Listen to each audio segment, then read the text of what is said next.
নমস্কার, কেমন আছেন সবাই? আশা করি সবাই খুব ভালো আছেন। আমি শতাব্দী বলছি দূর দেশের বাসিনীর একটা ছোট্ট ব্লগ থেকে। আজকে এসেছিলাম একটা ইন্ডিয়ান স্টোরে, মানে দেশি বাজারে আর কি। তো এখানে এসে অন্য একটা জিনিসের অর্ডার দিয়ে আমি দাঁড়িয়েছিলাম। তো দাঁড়িয়ে থাকতে থাকতে ভাবলাম একটুখানি স্টোরটা ঘুরে দেখি। ঘুরে দেখতে দেখতে দেখলাম এখানে কী না পাওয়া যায়।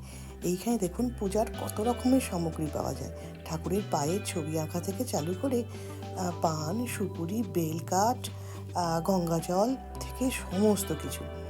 আর আসার পর মনে পড়লো মা কিন্তু বলেছিল একটা গঙ্গা জলের শিশি কিনতে এখান থেকে।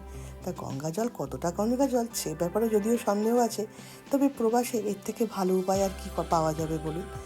আর যেহেতু শ্লোকের এখন আহ্নিক করার জন্য মানে গঙ্গা জলের দরকার পড়ে, তো আমাকে এই স্টোর থেকেই এখন কিনতে হবে। এই দেখুন, পূজা হাবন মানে পূজার জন্য যে আমরা হাবন করি তার জন্য কিন্তু এখানে সমস্ত জিনিসপত্র পাওয়া যাচ্ছে। যাই হোক, আজকের ভিডিও কেমন লাগলো জানাতে একদম ভুলবেন না। সবাই ভীষণ ভালো থাকবেন, খুশি থাকবেন। Thank you for watching.